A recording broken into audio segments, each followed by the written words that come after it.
All right, what's going on? This is the King Cam Ujumbe Podcast. Let me get my mic together. This is the King Cam Ujumbe Podcast. Ujumbe means message.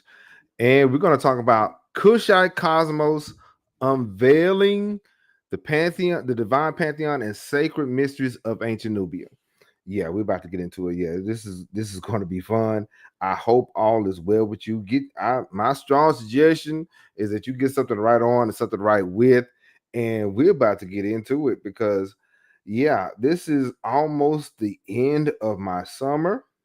This is almost the end of my summer, and we got a few more weeks to go. Well, no, shoot, I'm lying. Another week.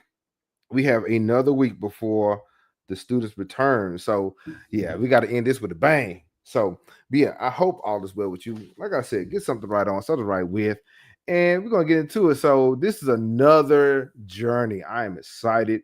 Uh, Tonight we're gonna lift the veil. We're gonna pierce the veil on the sacred science of Kush, the African kingdom of the South. Yes, here's the thing about it. Most of the time, when we discuss the Nile Valley, we hyper focus on Egypt. We hyper focus on, matter of fact, not even Egypt as a whole or Kemet as a whole. Most of the time, it's the Giza Plateau on up, not Waset or Thebes on down. So we're going to talk about the place where the lion roared, the stars were red like verses, and the Netaru walked among men. And so we will uncover the divine pantheon of the Kushite, Netaru, and cosmic codes they upheld. Yes, we're going to get into some Kushite science today. There, in time past, we normally get into the Kemetic side of it. Now we're going to get into the Kushite side of it. So we're going to go from the lion-headed Apedemak to the solar wisdom of Mandulis. And so we're going to explore how Nubian theology expressed the very rhythms of the universe. So in this sacred landscape, I would like to call it, this is where the king is not only in a sense a ruler or an Itsubiti, he is a living bridge between heaven and the earth in Kush. And the temples were ruins. They were more than buildings in a sense. They were places of power and stations of the spirit. So yeah, let's get it together. I'm glad I had to take the weekend. Why? Because it was Queen Cam and I's our anniversary, so we had to celebrate that. And so it's 23 years, and this is pretty exciting. So, but normally we do get active on Sunday, right? And so uh today is Monday. So next Sunday, I got matter of fact, I have something very special for you guys next Sunday. Yeah, we're gonna return next Sunday, but hold that thought. So prepare your wondering heart and minds, open your heart, and let's get into the southern part of the Nile Valley. We're gonna get into we're gonna unveil the divine pantheon and the sacred mysteries of ancient Nubia. Let's get it. So this is part of the Echoes of Nubia segment where I discuss Kush, Metairie, or Moroi, and similar places like that. And so this is our Echoes of Nubia series, and this is our third pillar, Kush and Nubia, the corridor of continuity. And so, yes, we got pillar one, Ethiopia, the source of sanctuary, Kemet, the blueprint of sacred civilization. Pillar number three, Kush and Nubia, the corridor of continuity. Pillar four, the hidden code, spiritual science, symbols, and esoteric legacy of Africa. Speaking of that, a few weeks ago, we talked about the African cosmos, and we made the connection between Kemet and Congo. That was interesting. Okay. So, but yeah, today we're going to talk about the third pillar. We're going to deal with the third pillar, which is pillar three, the corridor of continuity. What's going on? Let me see. Don't forget to hit the like button as you come in. What's going on, Brother Ferguson? Yeah, good. He's greeting everybody as they come in. Yeah, we got one or two more lives before I go back to school. So we're gonna end this thing with a bang. we're gonna go and cook. You know what I'm saying? So but yeah, and I think Brother Ferguson, he's been reading the book, our textbook for the summer, Ethiopia's a History by Richard Pankhurst, and I'll get into more detail about that. Last week we had a discussion in chapter 3. We gotta get more into it. So yeah, let's go. All right. So the questions today are: what spiritual and cosmological system did the Kushites develop, and how did these shape their society and kingship? And how did the Kushites understand the cosmos, or the world above them, right? And what made the Kushite spiritual system distinct from yet intertwined with that of ancient Kemet? Because they had same or similar Netzeru, but they was different. But then they also had their own. And why is the recovery of Kushite cosmology important to us today? What's the deal? Why is it important today? Right now, so I know you can't see that, but we're going to deal with the Kush, the foundation, the divine pantheon and living powers, the temples and stargates. We're going to deal with the hidden orders. Yeah, I did some research. We talked about the Kemetic priesthood before. Now we're going to deal with the Kushite priesthood. Yes, sir. Yes, sir. Legacy, survival, and modern reconnection and Ujumbe member shout outs, and we got a Q&A. I know it's not on the screen, but it is there. So we're gonna deal with a little Q&A also. So if we have some time. But yeah, we're gonna deal. So that hidden orders, dealing with the Kushite priests and everything. Yeah, we're gonna deal with that. So Kush, the foundation. So here's the thing: the kingdom of Kush stretched from, say, Upper Nubia to Central Sudan, occupying the land between the first and sixth cataracts of the Nile. On this picture here, you will see where Kush was very active. Okay, see this area right here. All right, from basically, I would say, from right about here on down. Even though, yes, that's Waset, but that gray area, that area became really gray, especially when it came down to spiritual practices and borders. So, but along the Nile River, there's the Napata right there, and then Meroe. I think Kerma is up here, but this is the heartland of Kush. Okay, so the Kingdom of Kush stretched from Upper Nubia to Central Sudan, occupying the land between the first and sixth cataracts of the Nile. The key centers included Kerma, which is about 2500 before Common Era to 1500 BC. Kerma is more the ancient of the three, and then Napata, 800 to 300 before Common Era, and then Meroe, 300 to 350. Now, notice that these empires rose and they kind of fell, but the culture was connected. It was still the same. Okay, so we have Kerma, I'm gonna get to that in a second. Kerma, an early urban and ritual center known for massive mud brick structures like the Fufa and elite tumulus tombs. And then Napata. We talked about Napata. We talked about King Payi and Napata earlier. The capital during the 25th dynasty and a religious hub centered around Jebel Bakal, the holy mountain or the pure mountain, regarded as the seat of power, the seat of Amun power. Because the thing is, in Kemet, the seat of power is interchangeable. It's either in Memphis or Mennefer or Hetkapata or Waset, which is in Thebes. They didn't play that. They just said a mountain was the seat of power, and that's where kings were made. That was a place where kings were made and developed. So, and then we have Meroe, the city of pyramids, solar temples, and advanced metallurgy. Also home of the powerful Kandeki queens and Apedemak cult. So, yeah, and the thing is, the amazing part about this is Meroe lasted a short period of time, about 50 years at least, and up to maybe 100 years. But they were very influential, very powerful group. You know, you don't have to last forever to be lasting. You see what I'm saying? You don't have to last forever to be awesome. Okay, let's get it now. So Kerma, and this is another breakdown. I like this map here.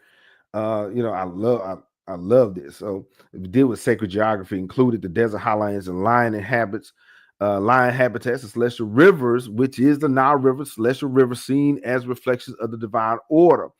So each there was almost as you go through the Nile River, there was a major hub.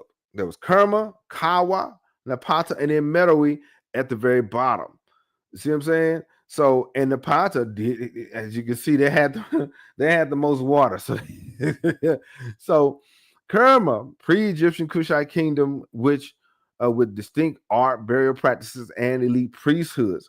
During the Napatan period, that was the rise of the 25th dynasty. That's like I mentioned, King Pai and even Taharka was part of this group. And dealing with Kush, these Kushite kings was part of one family. Just like in the 18th dynasty with Hatshepsut and Tutmosis III and even King Tut, they was all one family. Okay, so these black or African pharaohs reunited Upper and Lower Egypt under Kushite rule. Kings like Panki and Taharka and Shabaka, okay, brought a spiritual renaissance rooted in Ma'at and temple restoration. Check this out. Shout out to Baba Yahya Shabaka. He emphasized the importance of understanding names. Okay, shout out to Baba Shabaka. He's really good at that. He left the US and so he moved to Morocco, and he breaks down the science of names and the understanding of names. So he says that a lot of their names was attached to the term Ka or Ba, or as we will notice later on, Amun, because they was connected to the Neteru one way or the other. Okay, so they had a spiritual renaissance rooted in Ma'at, which is justice, which is order, which is balance, okay, and temple restoration. Now, the Meroe period, 300 to 350 Common Era. So, when I do the math, I'm sorry, I stand corrected. Okay, I was wrong. 300 before Common Era to 350 Common Era. That is a long period of time. That is more than 100 years. That is over 600 years. So yes, Meroe, they was in a sense like Dr. John Henry Clark said, they represented the last walk in the sun when it came down to Africa. Okay, so the Meroe period, flourishing of indigenous Kushite writing, Meroe script, and royal queenship, blending solar theology, local line, Neteru, and fertility cults. We have to understand that these cultures inherited the knowledge that came before them. All right. So even though people try to ignore that, they try to ignore it and then focus on Kemet, right, at the very top. But Meroe, that the Empire Kush had their own knowledge. They had their own bits and pieces of information that need to be studied. Okay, so let's go.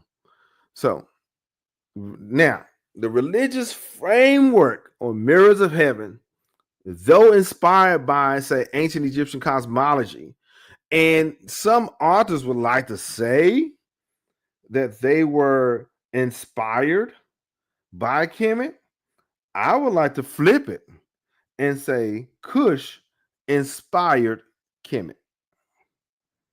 Yep. I would say that. I would go out there and say Kush inspired Kemet. Just like Ethiopia inspired Kemet. Just like, let me go even further. Just like Uganda. Just like Congo, Uganda, the great grandmothers inspired Ethiopia. Yep. That's how far it goes. We forget that the Nile River is 4,100 miles going from south to north. Okay. So deities, Neteru, like Apedemak, Sebi Umeker, and Mandalis held central roles. Okay. We'll talk more about them in a few minutes, though. Local myths, local Neteru emphasize fertility, solar kingship, cosmic warfare. Okay. And so we had we had kings. Okay, this is by the way, this is a picture of Mandulis, and we'll get to him in a second, because for a while we have been talking about Apedemak, and there were others. See what I'm saying? There were others. And so local myths emphasize fertility, solar kingship, cosmic warfare, and ancestral kingship. The king, okay, the king or courting, the king was a secular leader and the high priest of the south, embodying Heru, Amun, and the lion-headed Apedemak. That was another reason why, I believe, Nubia or the Kushites were not easily overtaken. Yeah, that was, I think, the reason why the Nubians weren't easily overtaken was because they represented, in a sense, the lion. Okay, yeah, it's Leo season. So remember, just remember the Meroic script. A word for king or ruler is Kore. Okay, so his coronation was a divine rebirth, aligning with the gods and the stars as well. Let me throw this in here, and the ancestors. Queens and Kandiki also played a pivotal role. They played a spiritual role, and it was seen as protectors of shrines and cosmic matriarchs. So we discussed the queens of Nubia, we discussed Amun and Rhanos and many others, but the kings were important and the queens were important. They were one and the same. Okay, they was expected to represent the lion-headed Apedemak. They just like in Kemet, where they represented Heru or they represented Amun, where it depends on the seed, depends on the dynasty, because the old dynasty, I know I'm taking a side quest on this, but the old dynasty, they had a different system, right? Similar system, but the Neteru was different. They used, say, the Ennead and Osiris, right? But as time went on, they went from Ra to Amun, right? And so those priesthoods were representing those different orders. So in this case, in the South, in Nubia, they lean more towards the line Apedemak. Okay. Now, like I said, the queens and Kandikis also played a spiritual role, protectors of the shrines and cosmic matriarchs. So we talked about the role of women and the priesthood in the Nile Valley, the priestesses in the Nile Valley. Check it out. And so now, core cosmological beliefs. Okay, core cosmological beliefs. The universe in Kushite culture, in Kushite science, was seen as an expression of Ma'at, living principles of balanced truth and divine geometry. Temples were buildings and they were buildings, cosmic machines, calibrated to solar and stellar as well as lunar events. The science was heavy. The knowledge was deep. Okay, it was not just in Kemet. It wasn't just in one place. The rituals were meant to align the nation with the heavens, with the Neteru. The stars were the ancestors, and that is an African thing, to where you look up at the stars and you think that the imperishable stars are your ancestors. Okay, lines were solar forces and rivers were lifelines to the Neteru. Okay, time was marked by sacred festivals such as New Year alignments. Okay, Sirius and Subdet, Apedemak solar processions, rituals at Jebel Bakar cave, believed to house the divine womb of Amun's creative force and power. So, so check this out. In a few weeks, I think towards the end of August, we're going to talk about the ancient astronomers of Nubia and how, what is that? Naphtali, the place called Naphtali, was in line with the constellation of Taurus.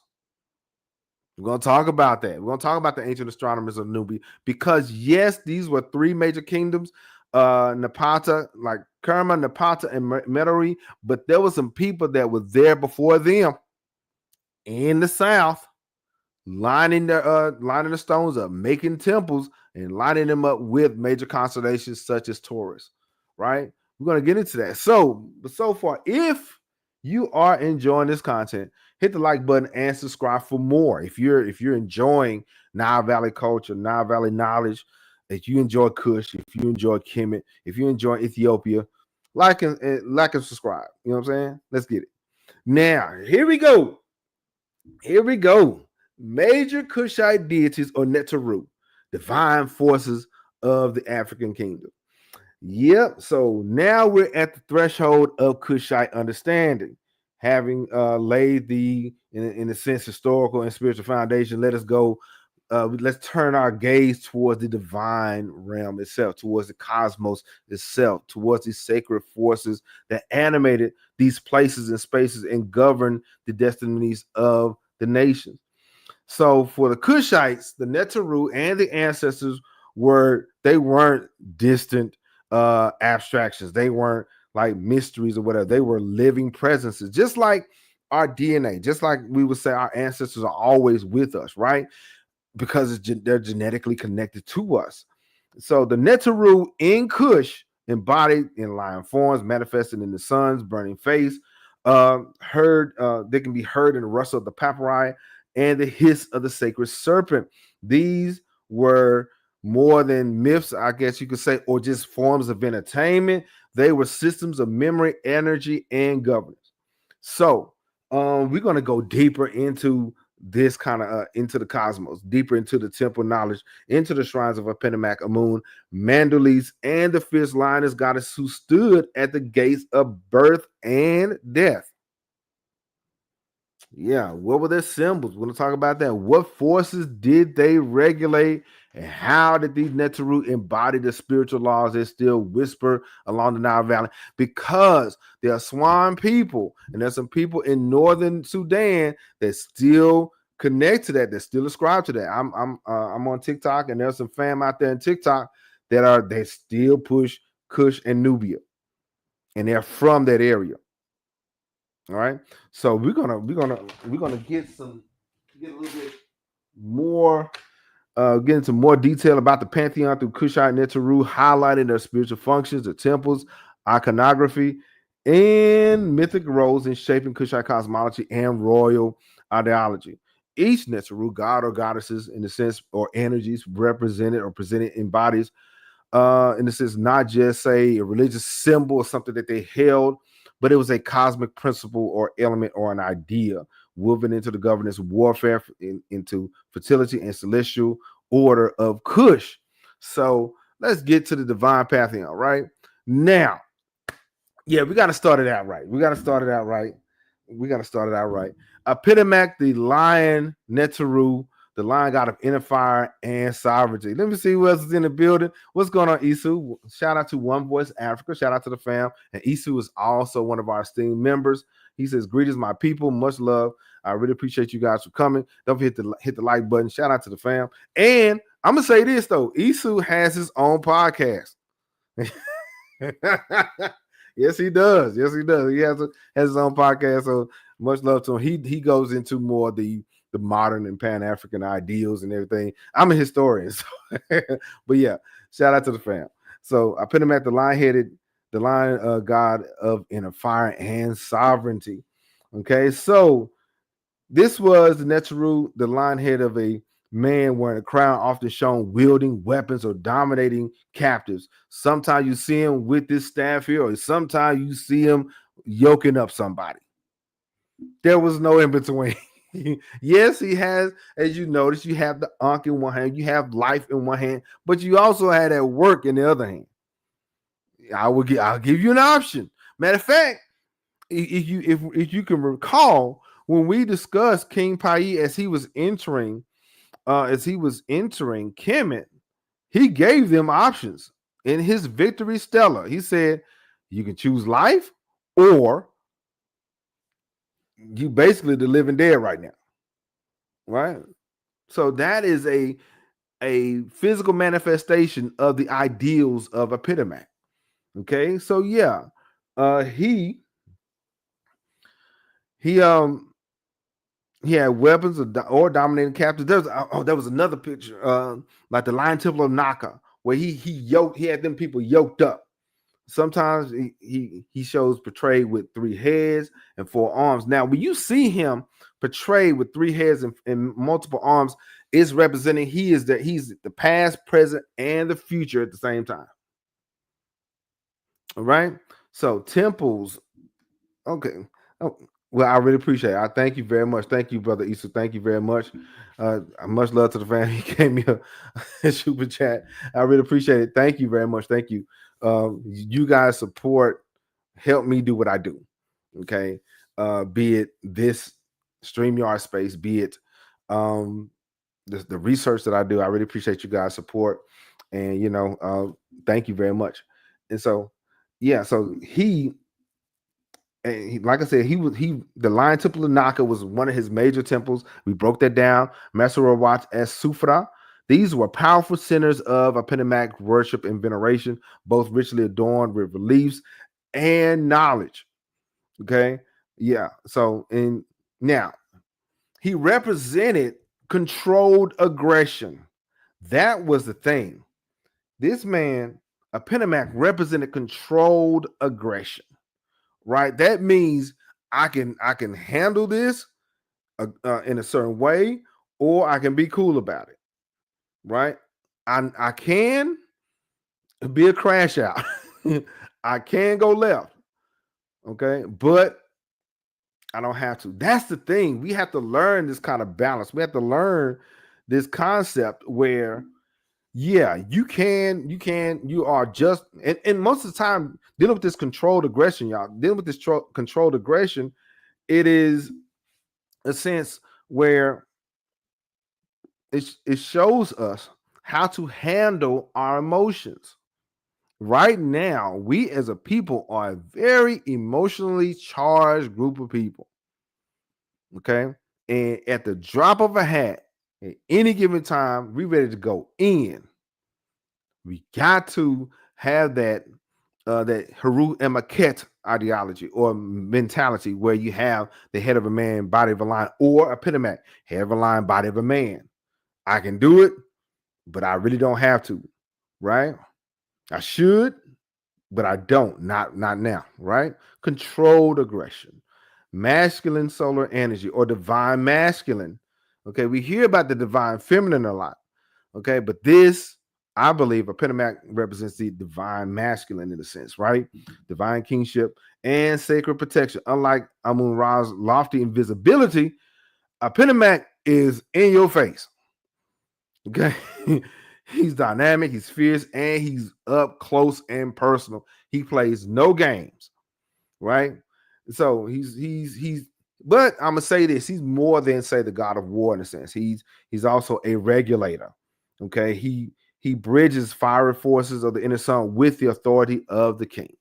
Okay, you can't always be a crash out all day. Okay, you can't be destructing all the time. You got to build too, right? So he represents the heroic military, the might of the military, and divine right to rule, justified anger. Okay, the reason why Kush had to push into Kemet was because Rome overtook them. Divine retribution, divine anger, right? So now he especially, and the thing is, he also was connected to the queens, especially under the queens like Amun and Rhaenys. They aligned with this power. All right, let's continue. So we also, I had to, now really quick. Unlike the deity of the Egyptian pantheon, where the Egyptians worship Haru as a falcon, sky god, or Set, the god of chaos, the Kushites brought forth a new divine figure rooted in their own environment and worldview. You got to make that system work for you wherever you are, right? Apedemak is shown, like I said many times, like I said before, and as a man with the lion's head, not just a symbol of brute strength, but cosmic authority, animal wisdom, and transformative energy. Now, so now we have Amun, the hidden one, and kingmaker of Kush. We normally would hear, when we hear Amun, he's only up there in Kemet. Now, Amun, the hidden one, was further south, and I've been told even in Ethiopia. Yeah, that's what I've been told. Okay, let me see what. What's going on, Jadami William? Lion-headed, yeah, line that lead the truth from the front. A line that leads the truth from. We talked about that.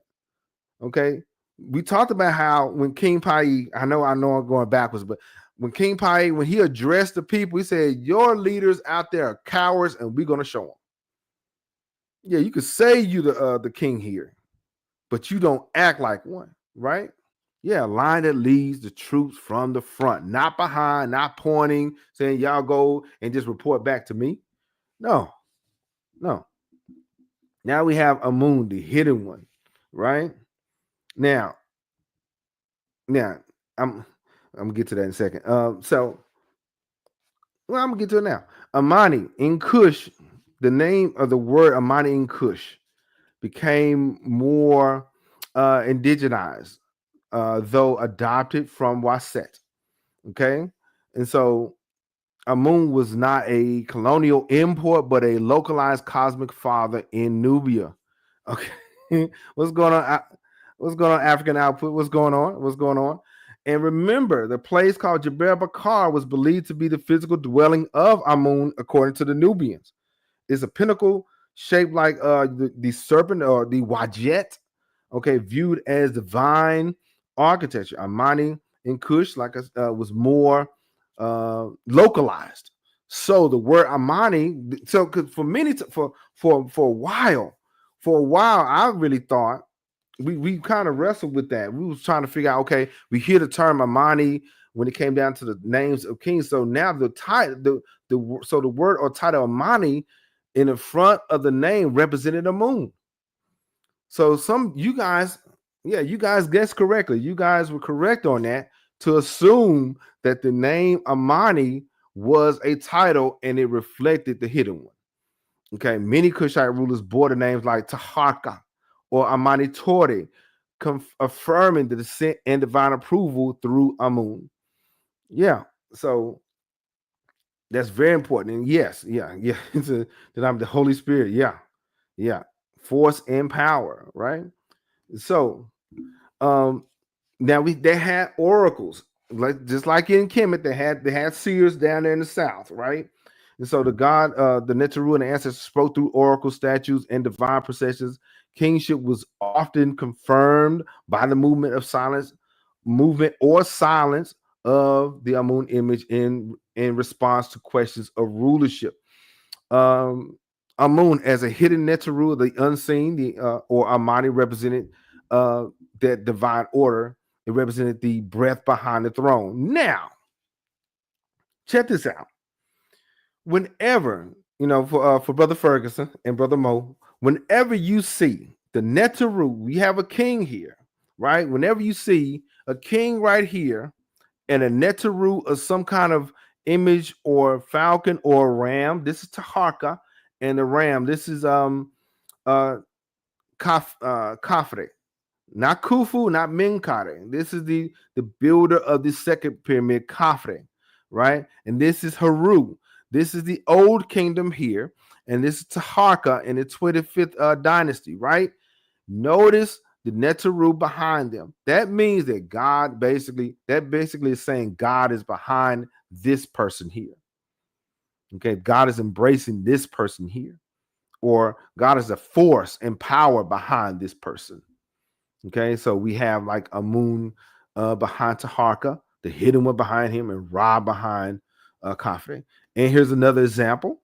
Ramses, Ursa Ma'atrasa Tip Ra, Mary Amun, Ramses the second, Ramses the Great, as a child, and we have Haru standing behind him. Yeah. So that was, in so many words, that was the Neteru co-signing to them, and not to mention that these kings, these Insubiti or Simatawi, they were tried and tested. They were duly and truly prepared to do what they were supposed to do. They was tried in the physical realm and the spiritual realm. So these Neteru was behind them. Like I said many times before, you may be born king, but you got to be made king, right? Let's continue. So here's another one. Okay, Aren's Nupis. Amun Nupis, the longhorn guardian and divine companion.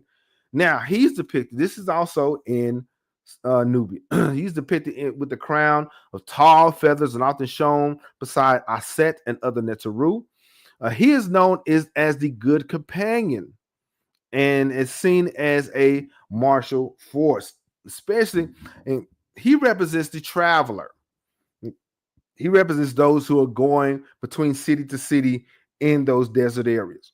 Okay, he's prominently featured, say, at temples like Fali and Kalabasha. That is at the border between. That's at the border between Kemet and Kush, right?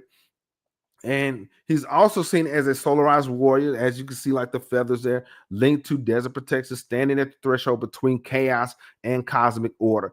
There was always something or someone standing between chaos and order. Okay, Ma'at and Isfet. You need them both, but somebody was standing at the balance there or at the crossroads. So we have here Aren's Nupis. Okay, though present in Kemet, he flourished in Nubia. Okay, and it was more regionalized and localized down in the south. Okay, now this was pretty interesting. This bird, it caught my attention while I was doing my little research here. Mandulis, the solar radiance of Lower Nubia. Okay, he wore a grand crown with sun disk and ram's horns. This bird had it all. See what I'm saying? Marking him as the solar, intermediary. Okay, now he's worshipped at, let me see if I got it. Yes, I have it. He's worshipped. Oh man, because I thought I forgot to put it. He's worshipped, say, at Kalabasha near Aswan. So the Aswan area is right here. So, like I said, just like he's worshipped in this area, so is Mandalis, right? So right there at the Aswan area, and so he bridged the cultures of Lower Nubia and Upper Egypt. Lower Nubia right here, and Upper Egypt right here, right? Because why? That is where the Nile is flowing. It goes from south to north. So he's associated with seasonal cycles, harvest and cosmic rebirth. His annual rituals align with the heliacal rising of Sirius and solar zenith. So we have another Neteru that's connected to Sirius. Okay, pretty interesting. Okay, so we're gonna get to Mut and Tadet in a second. So he was more of a local solar Neteru who reinforced fertility and light, echoing Ra, but in a Nubian fashion, in a Nubian dialect of divinity, right?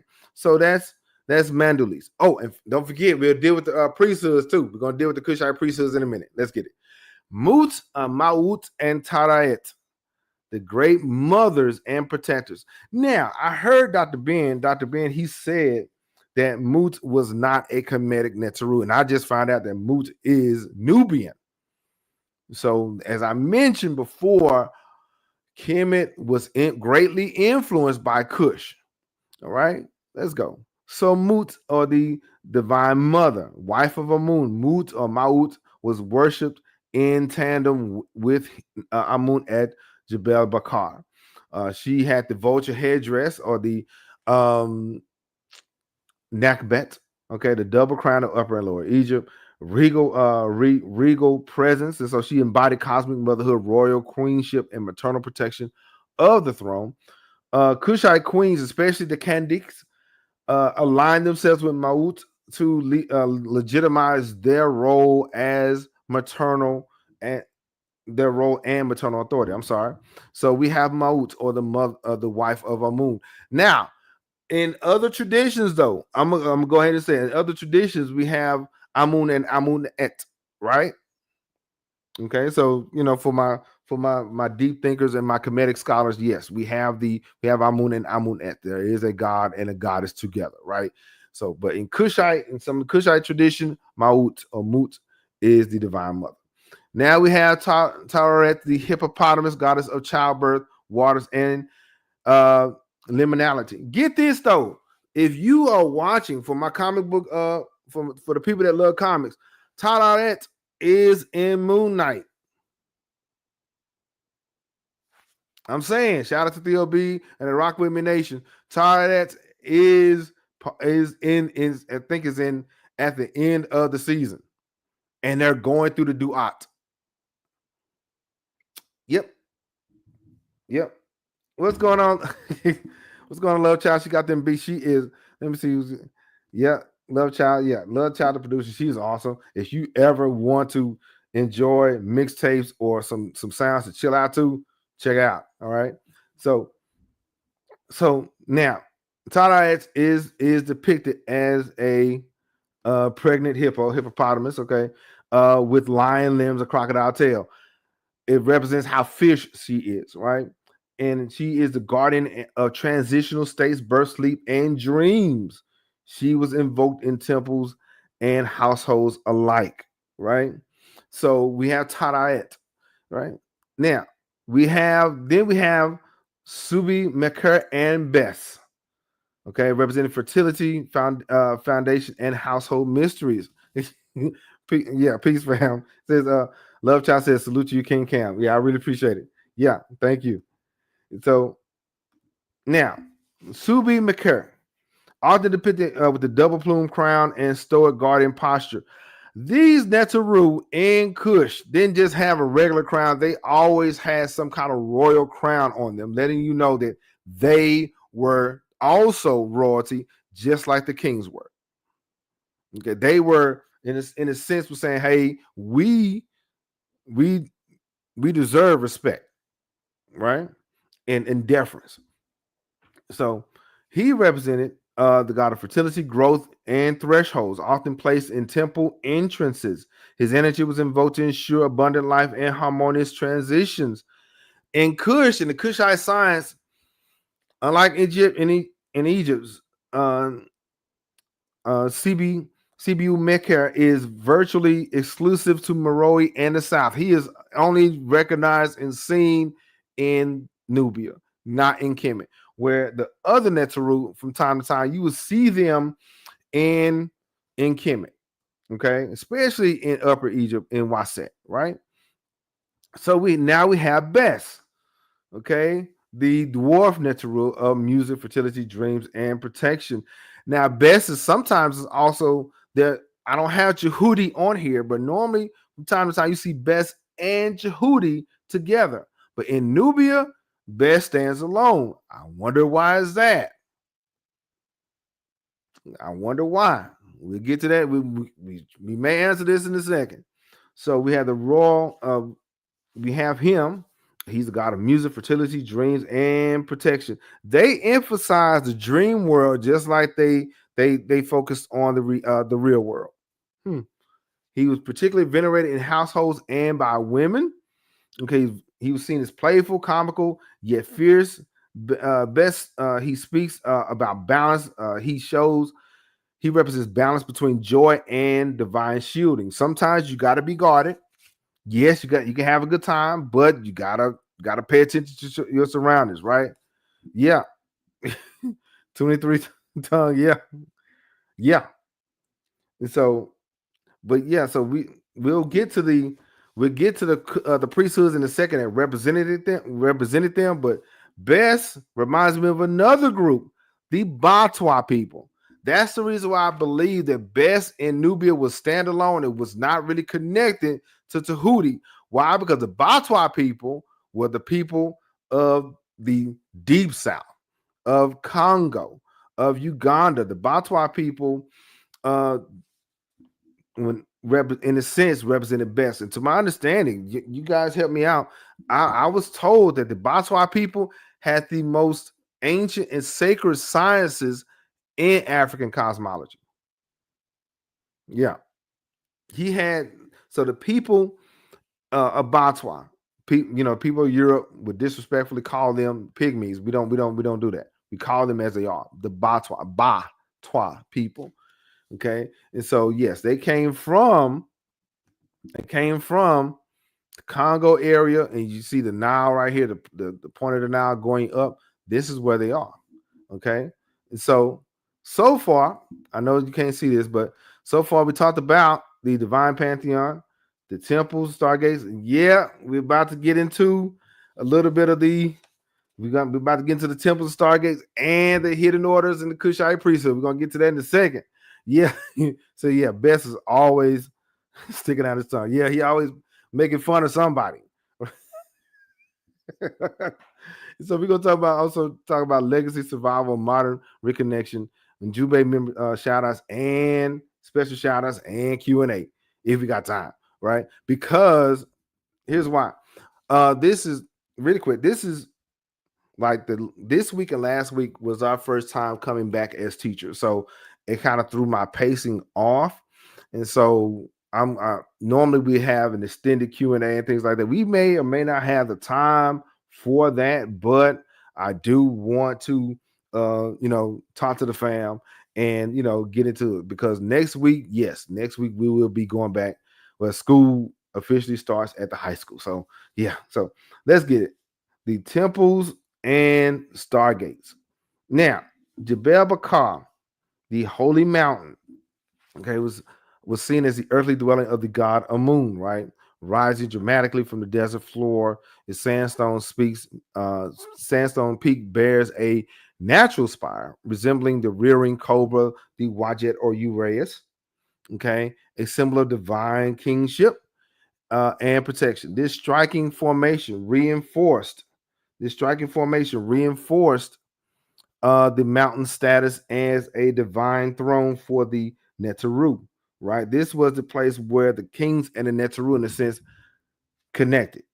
This site became not just a landmark, but a sacred axis, a spiritual meridian where heaven and earth met. So Jebel Bakar was that sacred space. And not only it was called the Holy Mountain, but it was also called a pure mountain. And it had inscriptions titling it as the pure mountain. It echoed the Egyptian concept of the primordial mound, rising above the primordial waters of Nun, right?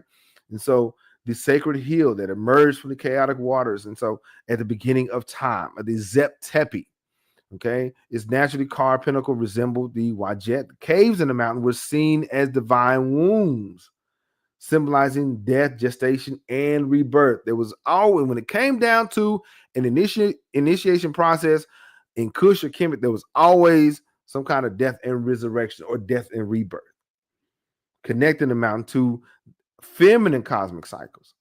Jebel Bakar was also considered the seat of Amun in Nubia, making it a center of coronations, temple rituals, and cosmic communion. Okay, now temple orientation and star alignment, just like in Kemet, when we talked about the temple of Karnak. Okay, these temples weren't, say, random constructions. Oh, this is a nice place, we're going to build something here. They were astronomical monuments embedded with sacred geometry and aligned in cosmic rhythms. They were important. Yes, it may be seen as ruins today, but as for those who studied with us and we dealt with, say, the temple complexes, this looks like the body of a man also. So this wasn't just in Karnak or in the temples of Kemet. A lot of cultures, a lot of people along the Nile Valley built their temples and their shrines to shape the form of a person. Okay, what do you think? Do you think? Like and comment below. Do you think that there was some kind of connection like that? And the architects behind this, do you think that there was a connection in the sense that every temple had to be in the form of a man? Let me know. So temples such as those at Naka and Mazawat as Sufra were aligned with the helical horizon of Sirius or Subdet. The star marked the Nile's flooding and the soul's rebirth. Alignments with Orion's belt represented the Sa'u, okay, or Osiris constellation, often linked with the royal afterlife or the Duat or the Aket. in the soul's journey through the realm of the ancestors. Solar alignments marked solstices and equinoxes with light passing through inner sanctuaries during sacred days. Note there's times of the year when the stars, be it the stars, moon, or the sun, when those equinoxes hit, when those stellar calendars hit the right way or line everything up, it will illuminate that temple. That's how brilliant these people were. Okay.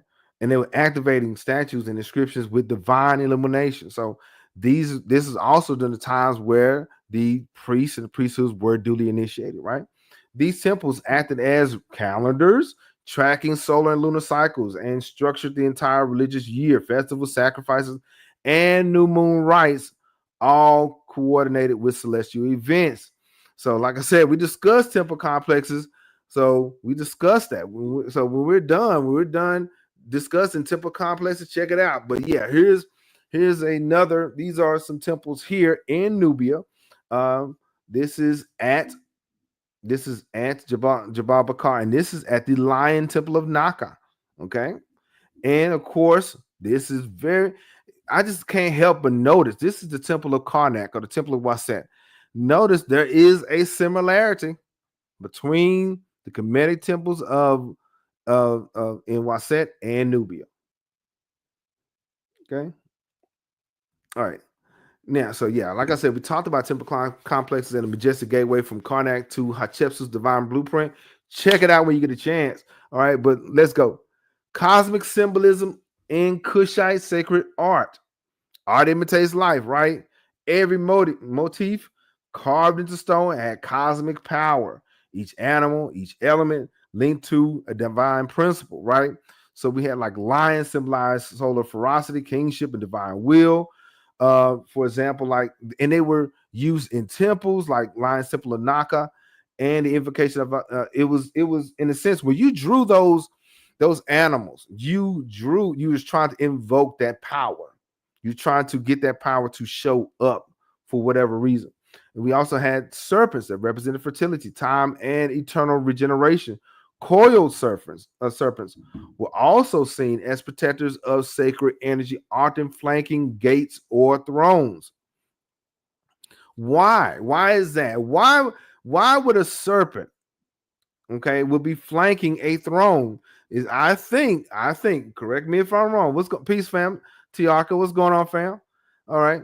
But why would, in your opinion, okay, you can like, comment below. In your opinion, I have my own. Why do you think the serpents will flank a throne in Nubia, just like they'll be wanting the crown for a king? Okay, why do you think that? Why do you think that those serpents are there? Why do you think those serpents are there? Y'all let me know. So we had lions, we had serpents, we also had stars viewed as ancestral souls and the Netaru, the stars in the southern sky, especially the Canopus and the Alpha Centauri. A lot of these constellations were easily seen and viewed in the night sky. All right. And also the Milky Way, which is in a sense the celestial Nile River, okay, was also seen and viewed in plain sight. We can't really see those nowadays. We can't really see those. A lot of the stars and constellations in being, in the city, you got to get out there in the country to really see it. All right. So we also have other symbolisms like the lotus and papyrus, emblems of cosmic duality. Upper represent the upper and lower Nile, masculine, feminine, solar, and lunar. There is at the Lion Temple of Naka, we have Apedemak. He's coming out or emerging from a lotus. And some of the fam asked me, was the lotus a major thing in Kemet? Because, say, in King Tut's tomb and a lot of the New Kingdom tomb, you've seen the lotus. The lotus didn't get big until the 18th dynasty. It was probably maybe around in Kemetic culture, but it was not really amplified until later on. And so we have the Ankh and the scepter, or the wasp scepter, wielded by kings, priests, symbolizing eternal life and divine dominion over sacred spaces, right? And so we see them holding this. And I know, shout out to the Kemetic Nation, this represented energy, stability, and power. When they had not only the Ankh, but the Was scepter, it represented stability and power. Okay, so when you see this is Ptah right here, standing, holding these things, okay, it represented life, stability, and power. Okay, now the king's body, okay, as a living cosmos, and I really, y'all got to help me with this because I'm starting to believe that a lot of the temples, be it large or small, represented the body of a man, no matter where they were in the Nile Valley. Okay, the Kushite ruler was political, and he was the embodiment of the cosmic order. Okay, his crown represented the heavens, often adorned with solar discs, lunar horns, and serpentine urae. And right in the middle, that is the Jesaru, the Holy of Holies. And for my people that are into that kind of knowledge, the third eye, right in the center, right? Okay, his crown, okay, his feet stood at the earthly plane. So his feet was on earth, but his head was in the heavens. Okay, his feet was earthly plane, represent the earth like Geb, the god of the earth, the nether of the earth, while his heart right here was hidden, was part of the Amun, the soul, or Ra, the solar intelligence that moved time forward. As you can see, he is moving forward. Okay, the pharaoh's body became the axis mundi, connecting sky, earth, and the underworld. So we have his feet at Geb, heart where the Ra is, and then his head, the third eye, whatever, the Jesaru, with the goddess Nut, N-U-T, Nut, or Nut, or Nut, okay, in the sky there. He was connected like that. Okay, the king, be it in Kemet or in Kush, they were the same. So sacred rituals, especially coronation renewal festivals, were acts of cosmic realignment where priests used chants, oils, and water to tune or reset the king back to in harmony or ma'at. Okay, and he connected back to the universe. Okay, annual rites at Jebel Bakal, okay, included rebirth rituals where the king entered the mountain's sacred cave and reemerged as a cosmic son of Amun. And we discussed the Hebset festivals, and we also discussed, Ramses, his fight in the Book of Gates. So we talked about that, right? So along the Nile Valley, I'm starting to believe that they all had some kind of birth, life, and rebirth, or death, or whatever, that kind of cycle ongoing, even when the king was yet living. Okay. Now we have myths, rituals, and sacred practices, the living science of the Neteru. Okay, this part explores how the Kushites lived their cosmology. There's one aspect in a sense where they talk about it, but now they're doing something about it. It's one thing to acquire a lot of knowledge and get a lot of book knowledge. It's another thing to do something with it. What happens in our community, I may be on my soapbox or whatever. In our community, we get a lot of information, and do nothing with it. We just get the information just to say that we know it. We gotta be able to pass it on or do something with it, right? So rituals was ceremonial, and they maintained balance between humans, the land, and the ancestors. Myths, priesthoods, oracles, festivals brought the cosmos into the body, into the soul, into the nation. Okay, so but before we get into that, before I go further into that, got a review according. I got a review. Now I think some of y'all are getting it wrong on purpose. I think y'all trying. But according to the video, the Zagwe dynasty, check it out. How Ethiopia broke from the Coptic church control, the Egyptian church control. What is the Feta Nagast? What is the Feta Nagast? Is it the Law of the Kings, Psalm of the Kings, Kebra Nagast, or the Initiation of Kings? The answer is the Law of the Kings. So if you got it correct, you got an A for the day. All right, let's get it. So, and speaking of that we're dealing with our book. This is our book. We got a few more chapters to go. We'll be dealing with chapter 4 and 5 next week. The Ethiopia's a History by Richard Pankhurst. Check it out. The affiliate link is in the description. Okay. Now, let's get it. Let me see. Okay. So, let me get now. So we have, of course, Apedemak's warrior path, misportray Apedemak descending from the Lion's Gate of the stars. Now, dealing with that though, dealing with the Lion's Gate and this time of year, which is August, which is Leo season, I wonder, was Apedemak developed or the idea came about when the constellation of Leo was prominent? The Lion Gate, right? And he descended from the Lion's Gate to guide the Kushite kings in war and righteous leadership. Mut, as we mentioned before, and the Queen Mother mythos, Mut's power as womb, sky, and crown validated the female rulership and priestly sovereignty. Sirius, okay, we discussed Mandalis and Amun's rituals were timed with heliacal rising of Sirius.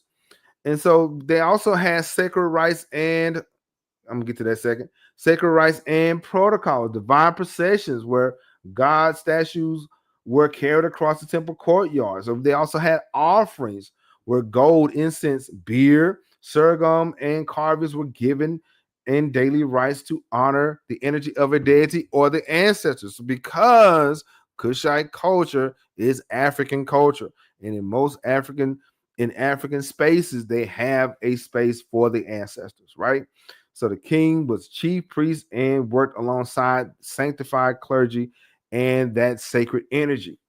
Okay, rulers, kings and rulers, coordinate. Kings and rulers receive crowns and blessings only after passing sacred rites, sacred tests, and being acknowledged by the oracles of Amun, right?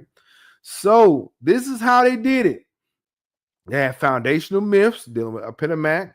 They had foundational myths like Maut, and then they had sacred rites and temple protocol, divine processions, offerings, and rites of kingship, right? That's how they was able to do it.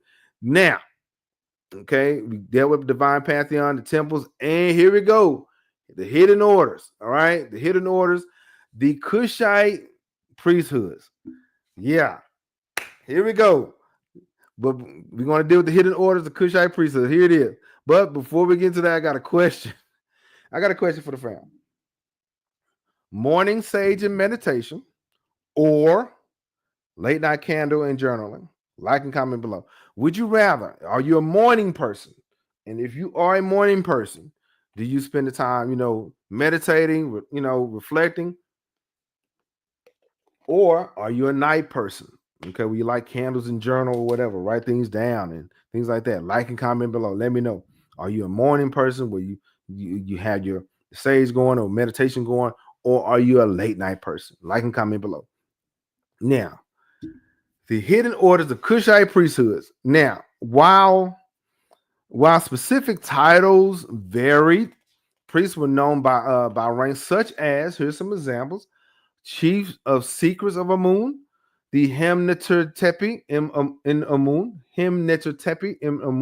the Chief of Secrets, or the priest of the Prince of the Royal Secret kind of thing. The Prophet of Apedemak, the Wa'ab priest, a purifier, divine father. It's Neter. Okay. Shout out to Autumn Gordano. Nighttime. I like to talk to the moon and council. Very good.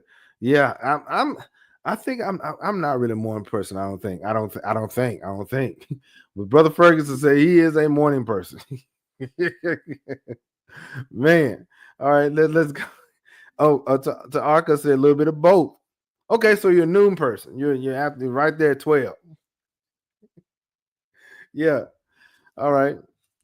It's good. Autumn, night person. Okay. But now, hold on. Tiarka, if you had to pick, if you had to choose one or the other, which one? You can't. Nope. You said or. All right. All right, so okay, let's get it. All right, so now here we go. Known Kushite priesthoods and religious offices. Right, this is what we know. This is what we know because Maroi and Kush is kind of elusive when it come down to that. But they did also have, by the way, I'm just saying, they also have female priestesses. Women held prominent temple roles in Kush, some as divine wives of the Neteru, or living vessels of the goddess Mode. We also had the priest king, where the king was also represented in the priesthood. In some cases, the king was both monarch and the high priest. In most cases, especially at Jabal Bakar. Okay, listen. Such great breaths in the morning, peace, stillness, unknown explanation at night. Okay, all right, let's go. Now, so we have. Now we're gonna get into the hidden orders, right? Here we go. I hope you got your pen and paper. Let's get it. The priesthood of Amun at now. There's a difference. There's a difference. There's a priesthood of Amun in Kemet. Then there's a priesthood of Amun in Nubia at Napata. Okay, him Neter, the servant of the god Amun. All right, this was a powerful class. This is a powerful group who maintained the temple of Amun at Jebel Bakar, considered the southern home of Amun. These priests were spiritual kingmakers, often initiating and legitimizing royal authorities. So they did wield a lot of power and influence, not only in Kemet but also in Kush. Okay, these priests they was also can be kings and royal family members, especially the queens. In the priesthood of Amun held sacred roles and were sometimes priestesses or ritual officiants.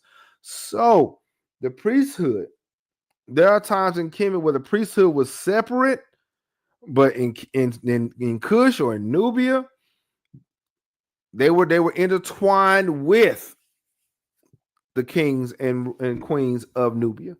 Sometimes the kings and queens of Nubia were the priests, actual active priests. But in Kemet, no, not really. They got initiated in Kemet, but they had another priest. They had another group to do that for them. Right. But now, shout out to Queen Hatshepsut and Anita Smith. She broke that down really well, how Hatshepsut took on that priestly role.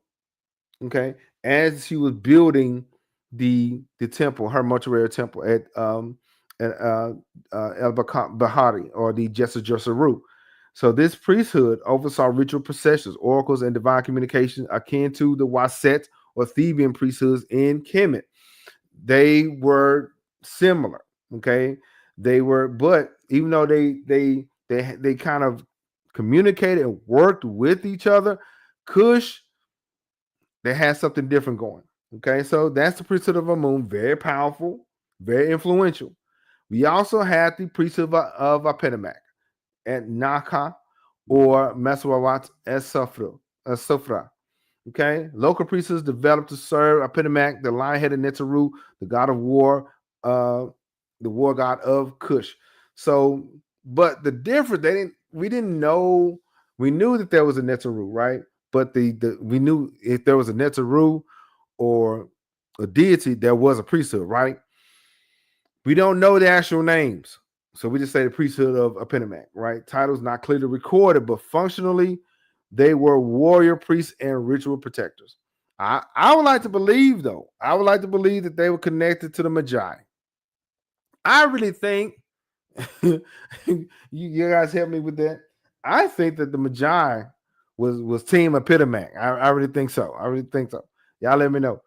These priests would have conducted rituals of protection, kingship, consecration, and ancestral rites, given Apedemak cosmic warrior's role, given that warrior role and title. The presence of the vast temple complexes with intricate imagery suggests a highly trained and organized ritual order. Okay, as I mentioned before, these temples were built in such a way that it was in the form of a person, right? So Apedemak, he was that guy.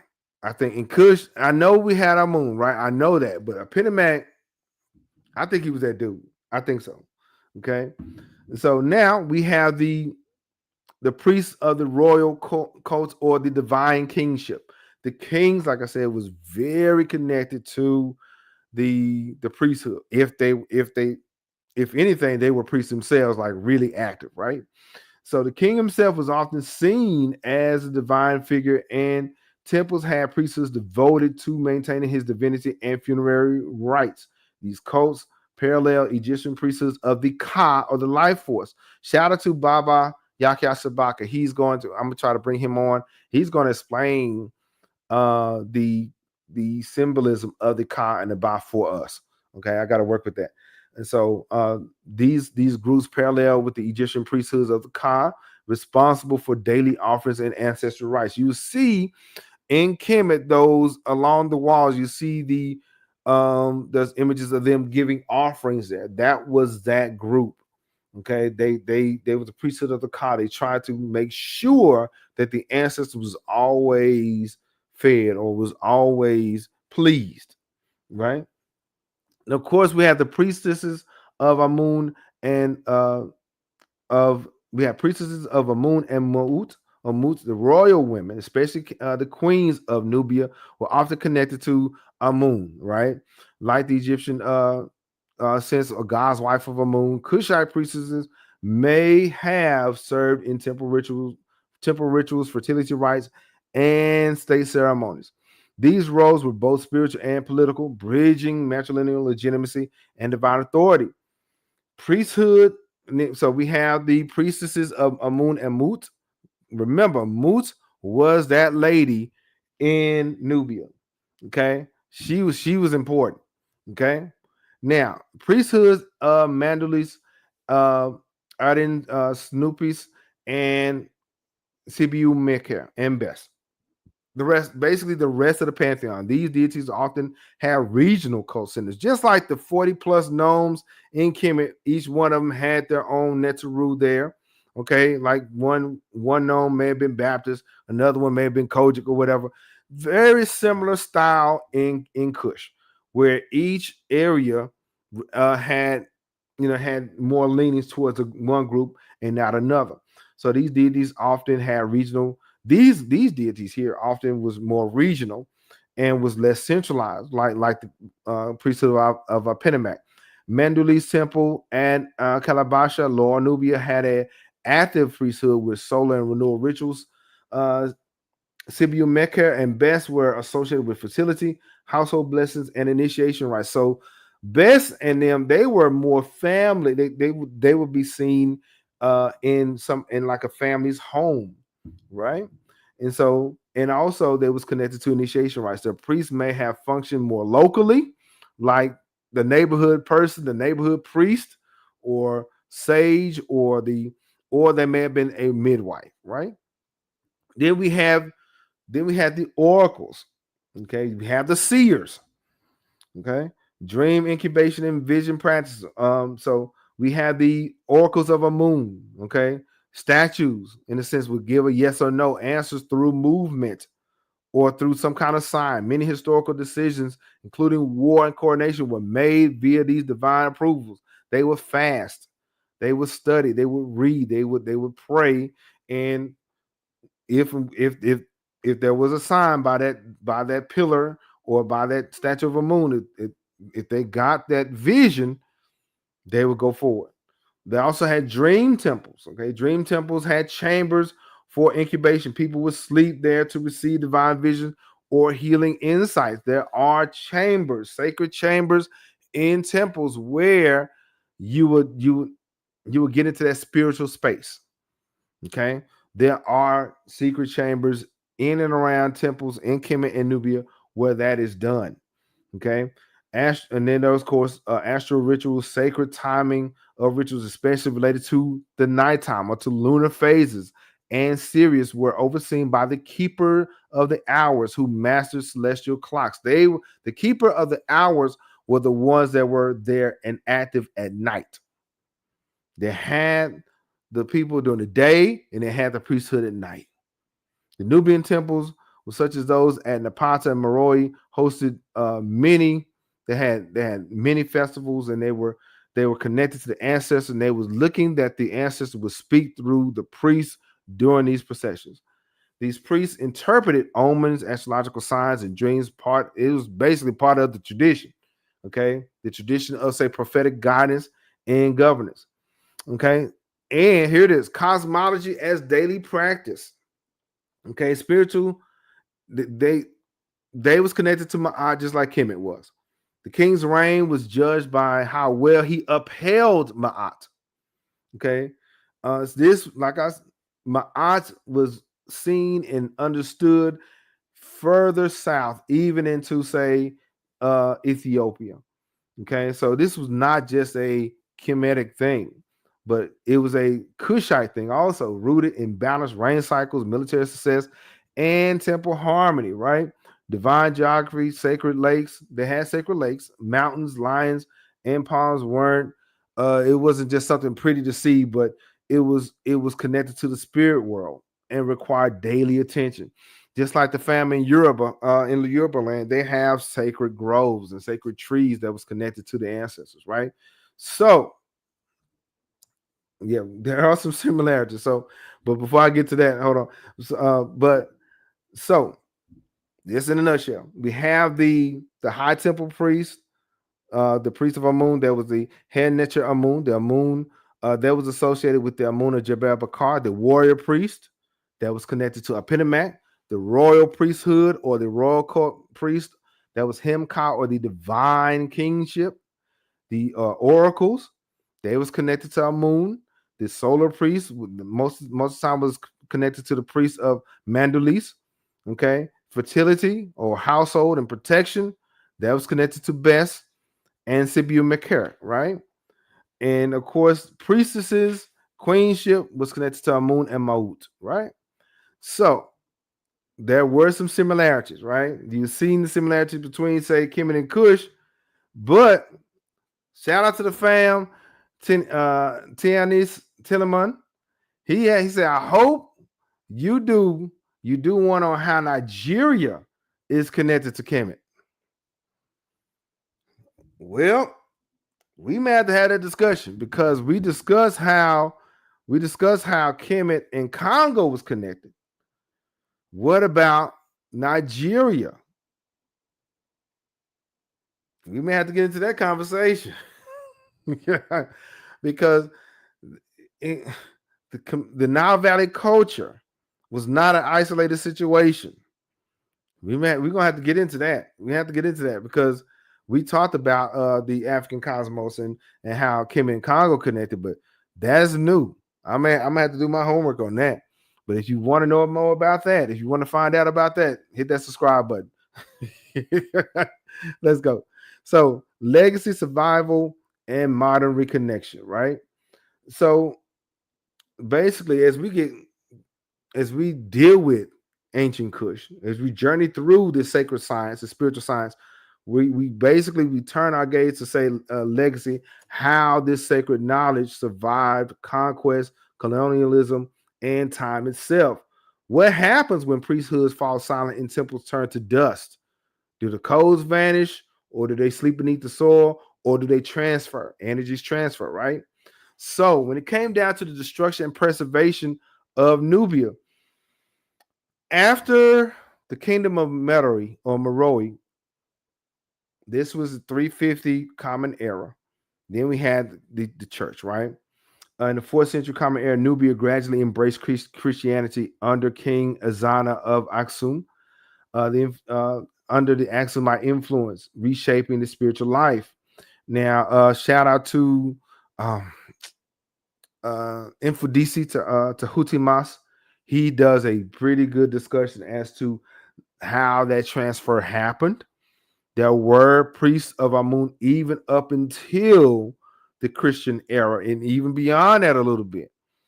And so he discussed how there was some friction and there was a power struggle. And so the ancient temples were often repurposed. As you will see, some of these ancient Kemetic temples and even Kushite temples were remade to be churches or mosques later on.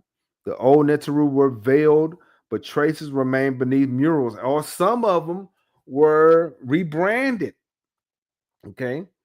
And then we have the Christian and Coptic shifts. We have Islamic transformation by the 14th century. Islam reshaped Nubia, okay, replacing many temple systems and banning older rituals. Oral transmission of ancient stories became vital, and knowledge now hidden in folklore, custom, and sacred art of storytelling. So we have the Christian era that came in, and then we have Islam.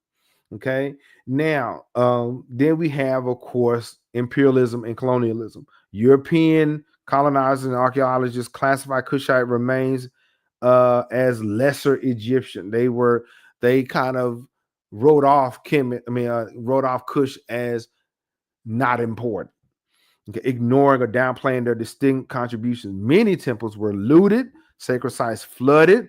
Now, I think the biggest tragedy in Kushite history or Nubian history was their swan dam.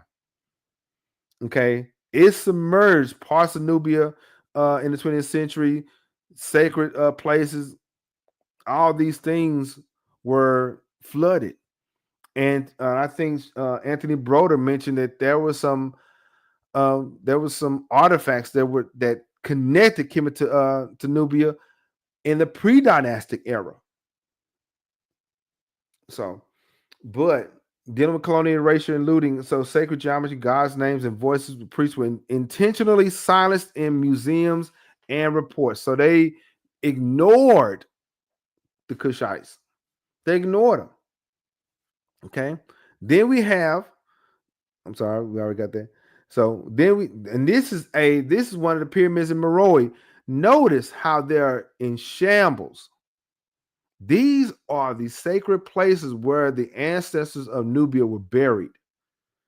And I've been told, shout out to the fam in the Nubian fam that on TikTok, they were saying multiple of the ancestors were buried there. Greetings, Sister Linda, greetings. All right. Multiple was buried there. All right, not just one. And like Amani Reynas and many other queens were buried here. Okay. And their gold was taken. The Meroic script and the lost word. Yeah. Meroic script and the lost word. Yeah. A language still untranslated. One of the most enigmatic legacies is the Meroic script, an advanced system of hieroglyphic and cursive writing used from about 300 before Common Era to 400 CE. Despite decades of research, its full decoding remains elusive. Then, so if we can't understand the script, the priestly knowledge is sealed in silence also. Without understanding the Meroic language, we lose access to sacred texts, hymns, royal decrees. These were the words of an independent priesthood not connected to Kemet. I want to know what they had to say. I want to know what Kush had to say. Okay, the Kushite science. Some scholars suspect it holds keys to unknown myths, astronomical knowledge, and medicinal rites. Then we have the lost word. Yeah, they had the lost word motif. In many African spiritual traditions, the concept of the lost word or sacred name of divine power parallels this silence. Okay, we talked about the lost word or the hidden name of Amun between Aset and Amun. That discussion. Okay, we also in the king making process, there was some information that was transferred from one ruler to the next, and it was lost. In my opinion, it was lost when Ramses III was taken out by his wife. So now we have another lost word concept here in Nubia. Could the Meroic script represent a literal form of the forgotten name of power? Okay, because in Kemet, it was said between Amun and Aset, right? Person to person, mouth to ear. What if Kush had the rest of the story? Okay, now there are some dictionaries out there, but that's but they're close. But that's as good as you get. So somebody asked, some of the fam asked if we can break down some royal script. I'm going to try. I'm going to try to do it. I'm going to try to. There are some dictionaries out there, so I'm going to do that. Like how we break down a meta nature. I would like for us to break down some scripts from Nubia. I would like that. So we need to work on that. Okay. So modern echoes and living continuities. Now, before I go further, this guy is not in Ethiopia. He's not in Uganda. This guy here is in Abu Simbel in Egypt. Yep. They are the gatekeepers of the temple in Abu Simbel, Ramses temple. They are the gatekeepers, not the people in the north. So even after formal temples declined, Nubian culture maintained rituals tied to water, fertility, solar calendars, ancestral reverence, shrines, and Nile spirits, protective amulets, invocation of the line of serpent, forces continued in rural Sudan. A lot of, I'm writing these notes, but a lot of the Kushite culture the Nubian culture is still prevalent in southern Egypt, in the Aswan area. And so in modern, and get this, so we have the surviving cultural practices.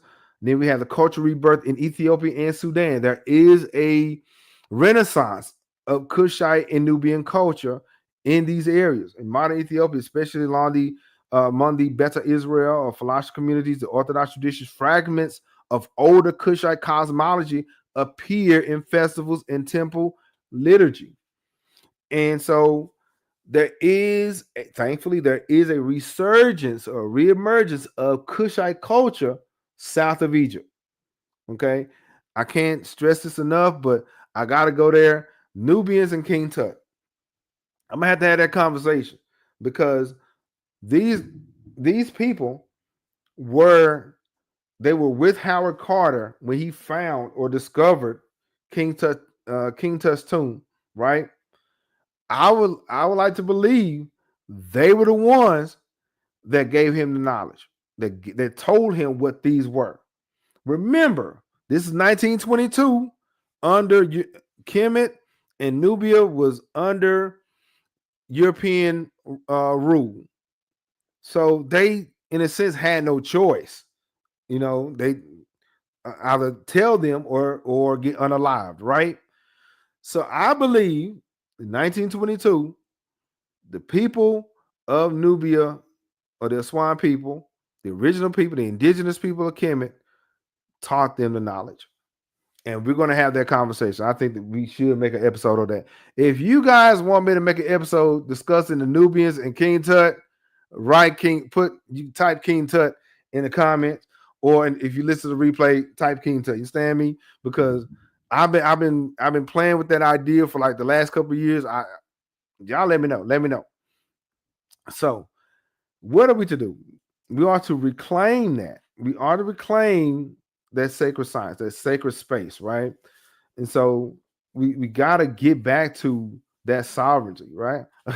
Yeah. Oh boy. It said, Tiaka said, where the Kemetic kings getting all their gold? Was there a mine nearby? Yes, there was. Nubia. That was where the gold was. Okay. There was a lot of images. Shout out to Tiaka. He had there was a great question. Where were the Kemetic kings getting all their gold? Yeah, it was they got it from the south. All right.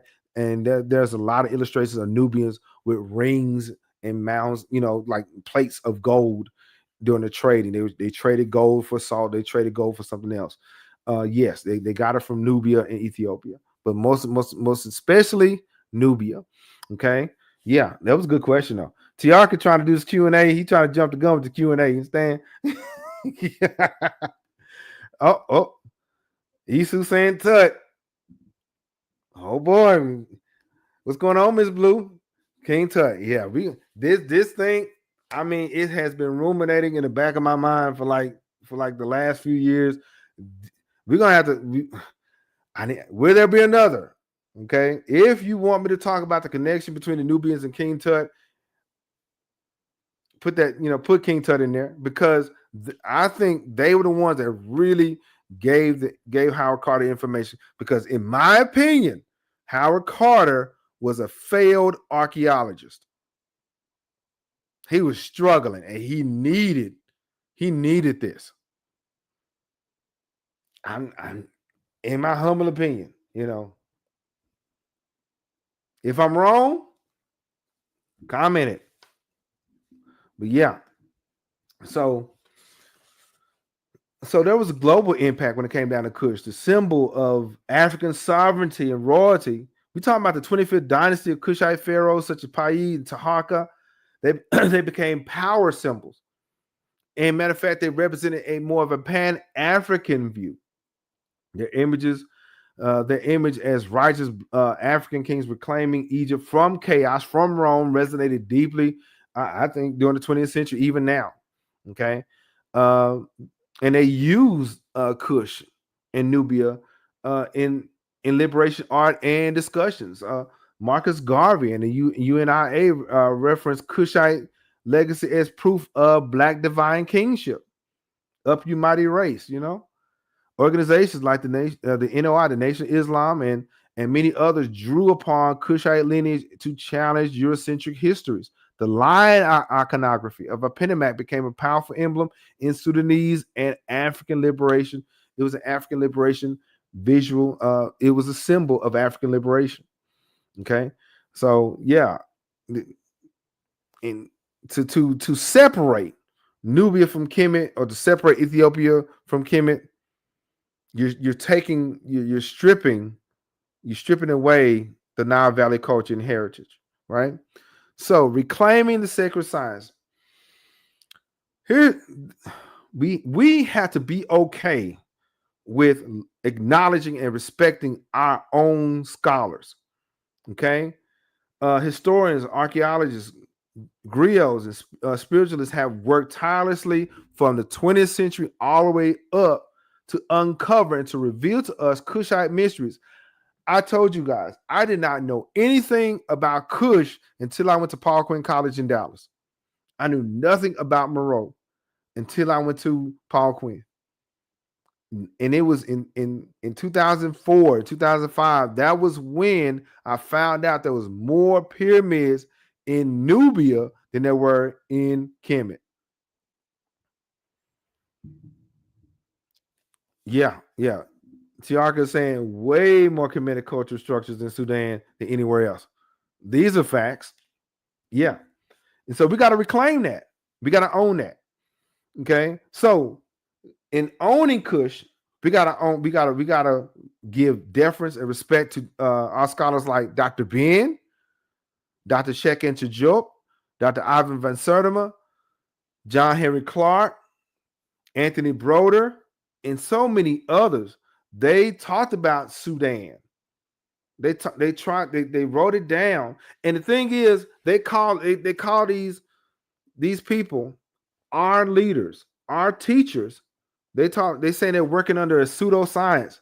And some of these teachers and scholars went to the same schools as the Nzungu. That's strange to me. How are you going to say that they're pseudoscience and not legit, and they went to the same schools as y'all? Yeah. Tiarka says our introduction to West African picks up where we're calling ourselves Sudanese. Yeah. Or Bilal Sudan. Yeah. And so we got to preserve that. We got to pick that up. That's the reason why this podcast exists. That's the reason why we amplify Kush and Ethiopia just as much, if not more, than Kemet. Okay, we gotta discuss the elders and the priests of Sudan and Ethiopia, and we got to talk about how they carried hidden memory through ritual, through song, and even daily practice. Right, and we got to have, I believe, we got to have some kind of cultural restoration movement. Okay. Yes, there are tours and travels up in Kemet all the time. We need to try to go and visit Ethiopia and Sudan just as much. Okay.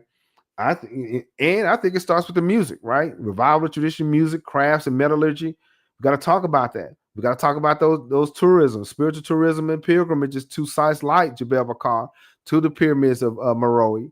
Okay, and I think there is an Aswan museum, a Nubian museum in the Aswan area. Okay, I think it needs some attention. Okay, okay, for the fam who is going to the Aswan area or to Egypt, go out there, and bring back a report. You know what I'm saying? Whenever King Cam gets enough money or whatever, we'll go out there. So we got to take that tour. We got to take that tour. We got to go to the Lion Temple of Naka and those places and reconnect with the ancestors there, reconnect with the people there. Okay. And so I believe sacred science. Okay. Oh, hold on. I believe sacred science lives not only in temples, but in rhythm, drum patterns, seasonal offerings, solar rituals, moon fasts, and even libations. Okay. All right. So, I think we have to give some kind of reverence to community wisdom.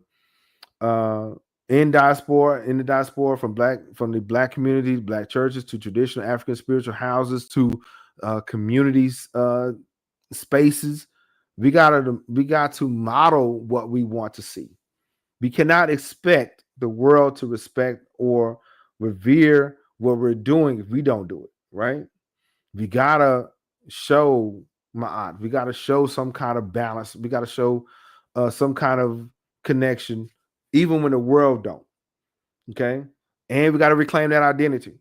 Relearning the names of the Neteru, the ancestors, and understanding the sacred symbols, practicing ma'at, dealing with ethics in and of itself is a way to decolonize that mind. Okay, so I think the fire is still there. I think the fire still burns. I think we should reclaim Kush. We should reclaim Kushite wisdom for our time. So, as you know, in this journey through temples, star symbols, and thrones of ancient Kush and Nubia, we are reminded that we've uncovered not only history, but we're recovering a living memory. We're doing a hard reset, right? We begin with the foundation of geography, the rivers and sacred landscapes. We explored the deeper mysteries, the serpent crown, the lion thrones, and yet we're still faced with silence. Why? Because there's some erasure going on. There is some the burning of temples or the imposition of foreign creeds, or they just flooded an area, right? But the knowledge of the 25th dynasty is all that's what we need, and we need more of it, right?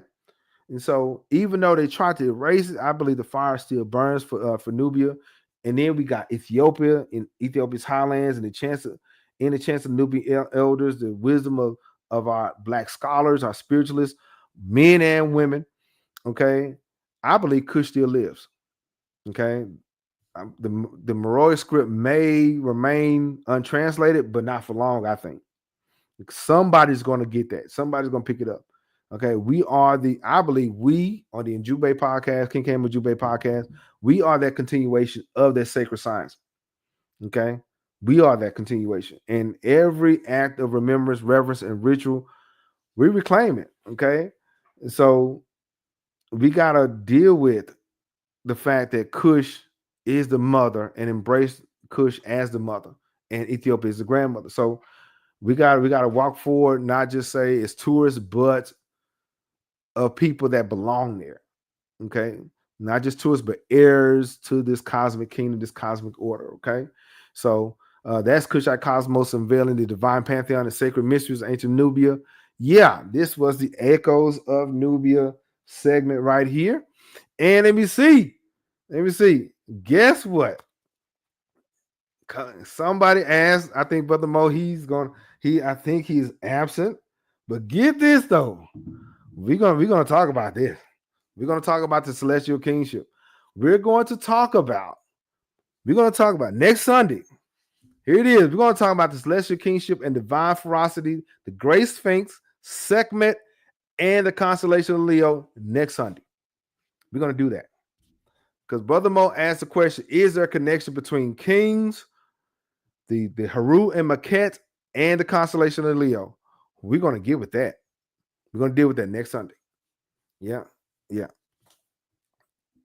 We got to be the answer. Yeah. Isu says stand corrected. As an owner. Yes.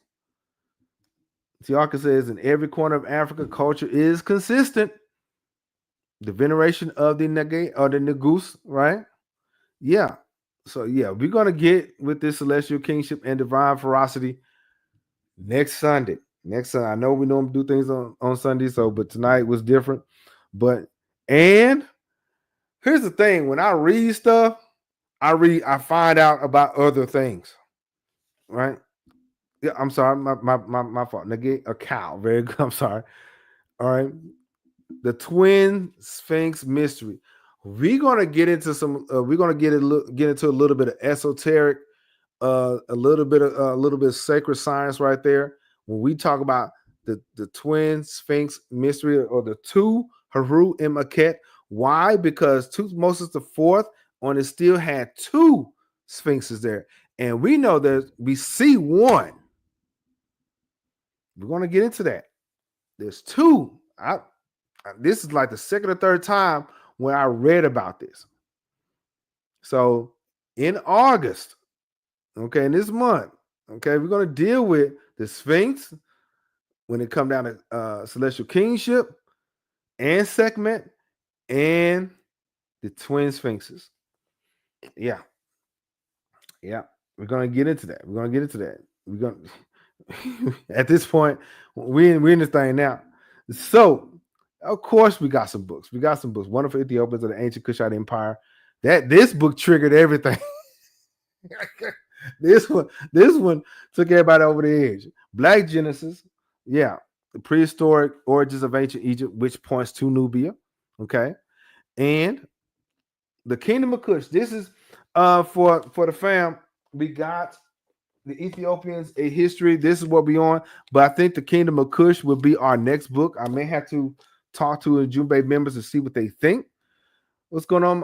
Yeah, thank you, Mama Louise. What's going on? Yeah, we look. Yeah, we going this one right here. That one has been on my mind for the last few days. We got to get that. We got the twin sphinxes. Yeah. So the wonderful Ethiopians and Ancient Kushite Empire, Black Genesis, the affiliate links in the description. The Kingdom of Kush. I'm going to ask the Ujumbe members to see if this will be the next book that we do a book discussion on.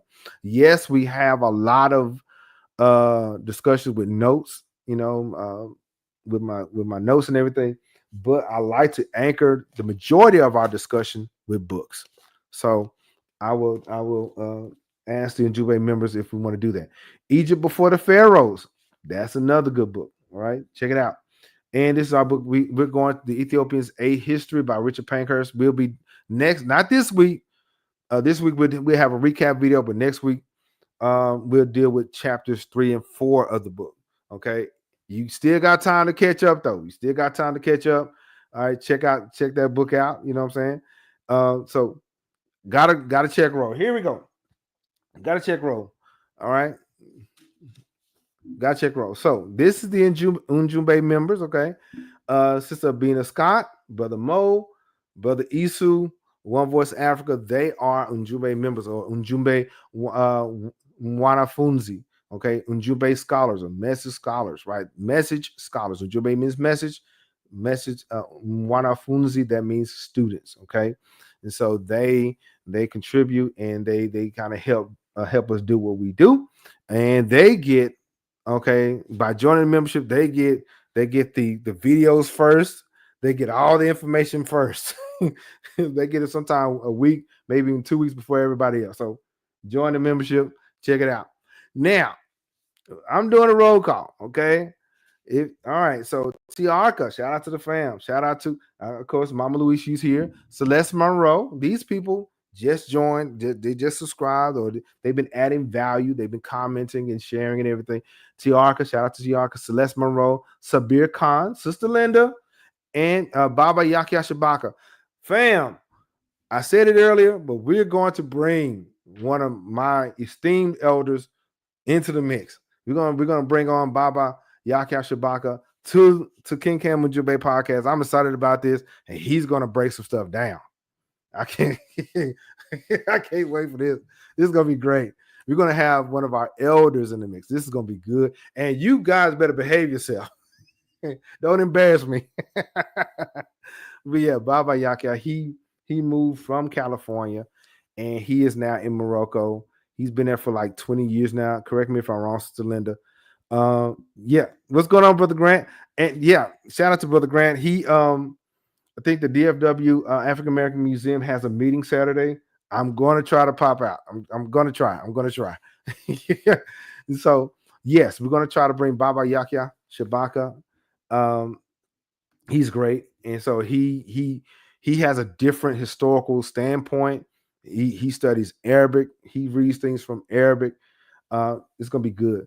Sister Danita Smith, another great teacher. Check her out. She's doing a series on the 18th dynasty and so many other wonderful things. Shout out to Jennifer C. Kinsey Official. Shout out to Kinsey Official.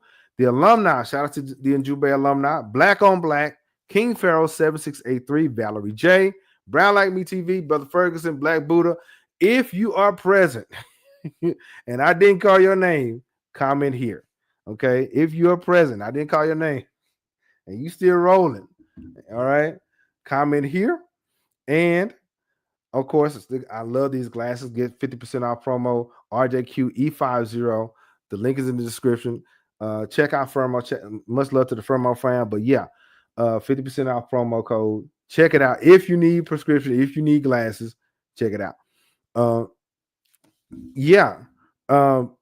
Sister Denise. Sister Denise. I'm sorry. Yeah, I did misspell her name. She is college professor level. Yeah, very detailed, very thorough. So if you guys ever want to get, because we all are learning, right? When I'm done with this, I would check out Yaki Shabaka. I'll check him out sometimes. I'll check out Danita Smith. They're awesome, and they don't. They're good. They're good, and they don't waste your time. They give you the knowledge. They give you the information. Okay, and tell them King Cam sent you. All right. So yeah, like I said, much love to the alumni, much love to the fam. And so yeah, we talked about I know this is jumbled up. Kush, the foundation, the divine pantheon, the temples, stargates, the hidden orders, the Kushite priesthoods, just in case you missed it, legacy, survival, modern reconnection, Ujumbe member shout outs. And if you like the content, share it. I should have said share it with somebody that may enjoy it, or share it on Twitter or your social media platform of choice. Now, when you sharing it, don't just share it to anybody. Share it to somebody that may like it. You see what I'm saying?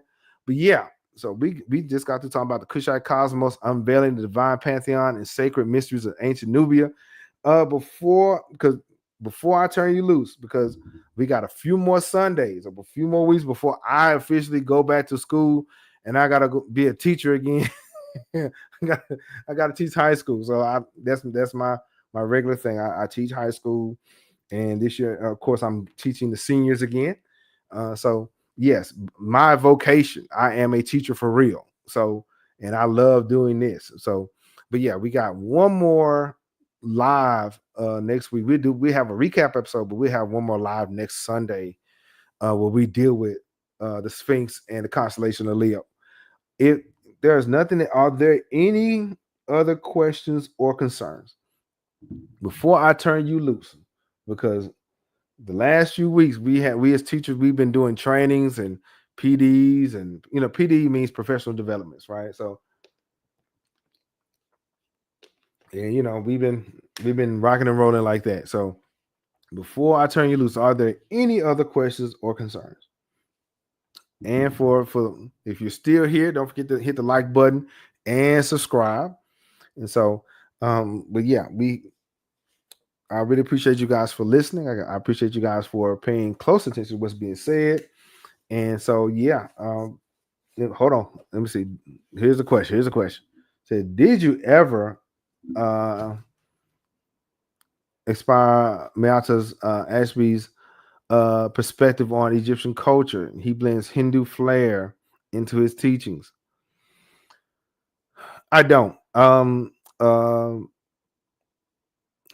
Sometimes we, he may have, they may have reason to connect Egypt with Hinduism and things like that. Granted, that Hindu Kush, that African and India connection is there, but I like to keep things, like tending to kind of focused on that. So if it's in Africa, it's African. And what happens is when people blend or synchronize other things, you lose the plot, you lose the story. You see what I'm saying? So do I ascribe to it? No, I don't. But it's not. I guess there's nothing wrong with it. I just know, just to kind of keep the main thing the main thing. I just, if it's in the Nile Valley, it's Nile Valley culture. Okay, not Nile Valley culture or with a splash of. You see what I'm saying? So that's how I feel about it. Nothing wrong with it. That's how they get down. That's how they get down, right? And also, try not to get theological. This is a history. This is, even though we deal with symbolisms and things like that. I'm not. This is not a religious podcast. This is a history podcast. Okay.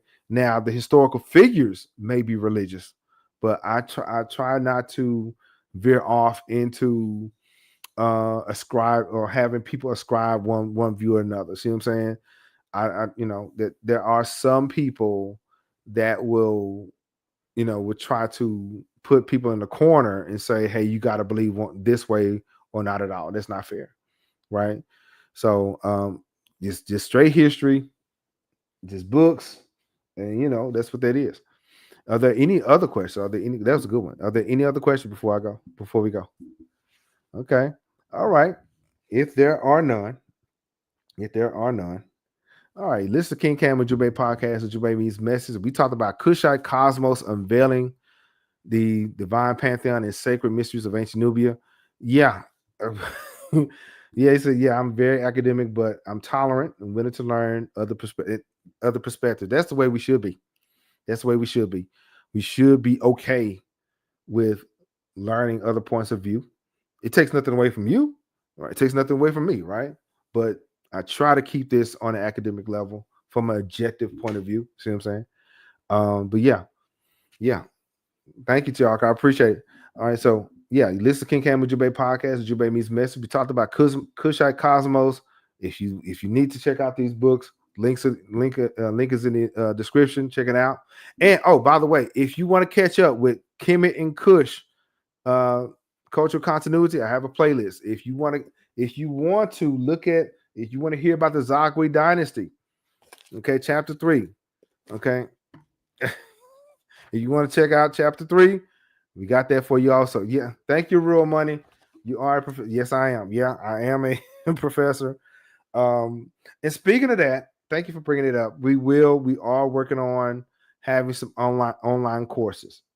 Okay. We are working on an online series to where it will be college intensive. It will be heavy like that, to where for those who are serious about learning Nile Valley culture and those who are also serious about becoming history teachers themselves, we're working on that. Because for some of you may not know, I am a mentor teacher in my school district, and I serve as department chair for the history department in my high school. And what that means is I develop curriculum and I also mentor incoming and veteran teachers. So if I'm doing it for the school district, I might as well do it for my people.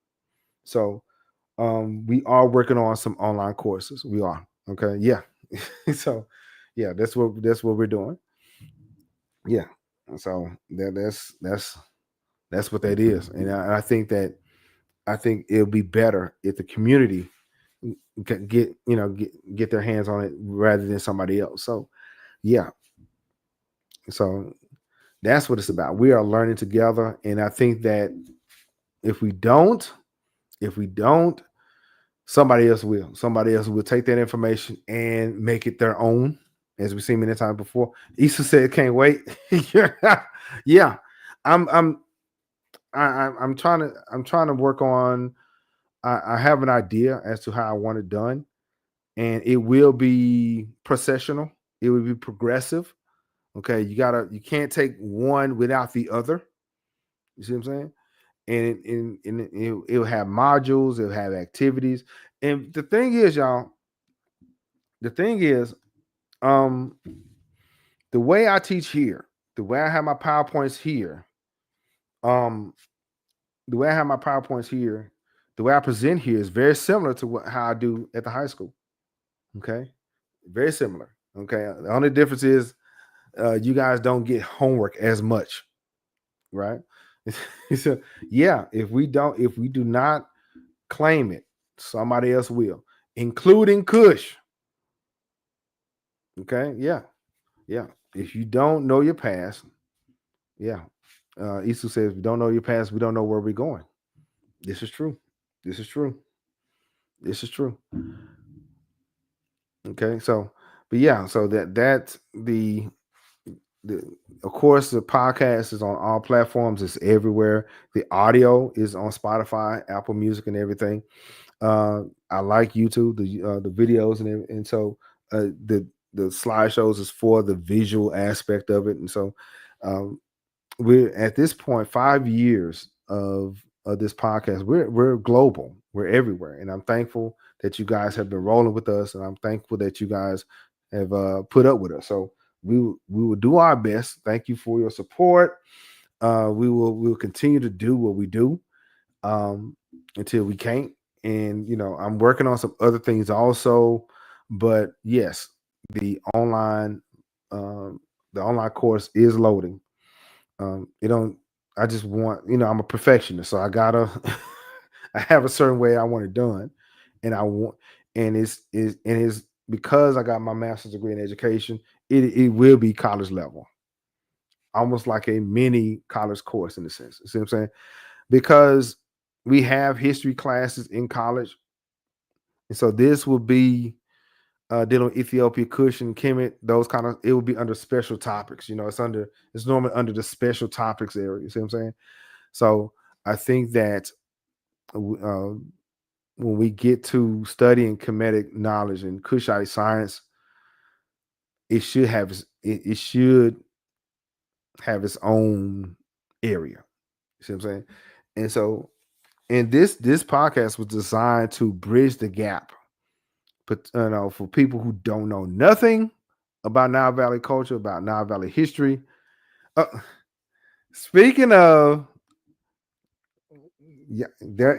speaking of our great elder Yahya Shabaka, shout out to our dear elder. We're going to, for those who don't know, Yahya Shabaka, he's a blessing. And if you need to check his show out too. Very informative, very knowledgeable, and behave yourself. We're going to be on. We're gonna have Baba Yahya on, and he's going to talk to us from the Fulani or the Fula perspective. Okay, he's going to discuss the Kanaba with us from that perspective. He and one thing for sure, Baba's going to keep. He's going to keep me on point. He said, King Cam, make sure you get the dates right. I'm doing my best. I have some people here that keep me accountable, that really keeps me accountable. And Baba Yaka, he is over the last few years, he has been that guy for me. And so we're gonna try to and check out his he's on YouTube also. Check him out. He's awesome.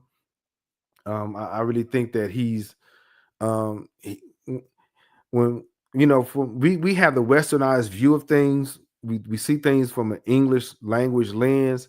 Baba, he can read in Arabic.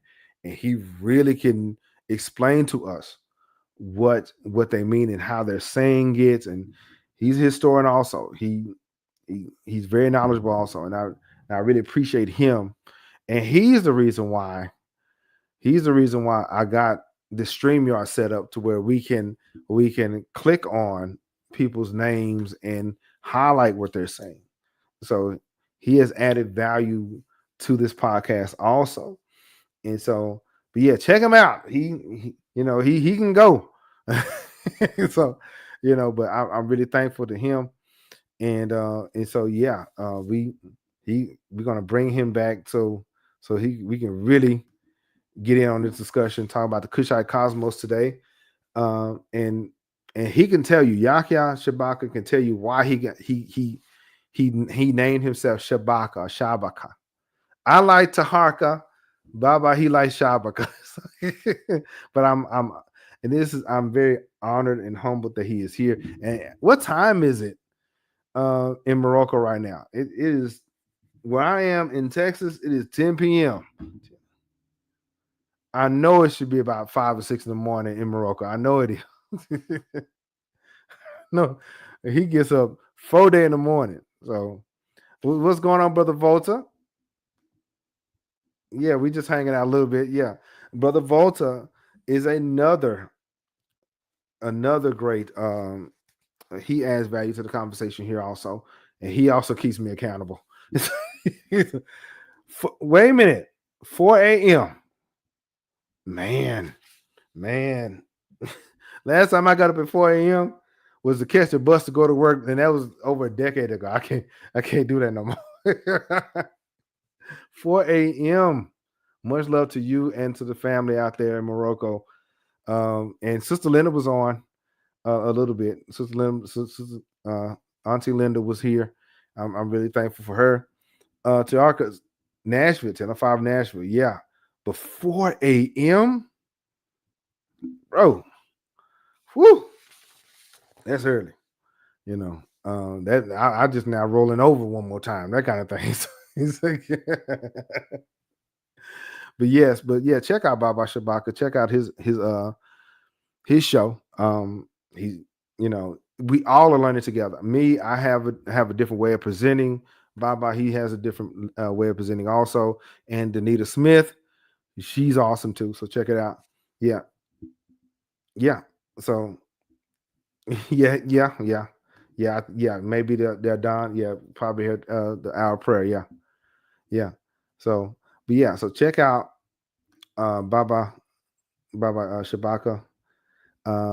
Whenever you get a chance, check him out. If of course, if you enjoy it, subscribe. Listen in. We're all in it together. And so, if there are no other questions, yeah. Oh, okay, yeah. It's happening really soon. Yeah. So if there are no other questions or concerns, thank you guys for being here. We're gonna go live again next Sunday.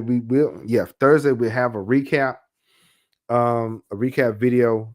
We will resume chapters 4 and 5 of the Ethiopians of history. We'll do that next week. But yeah, we're gonna deal with the Sphinx and the constellation of Leo next Sunday. We're gonna do that. All right. And so yeah, you listen to King Cam Ujumbe Podcast. Ujumbe means message. And I will talk to you guys later. And thank you guys for coming and hanging out with me. And have a good one.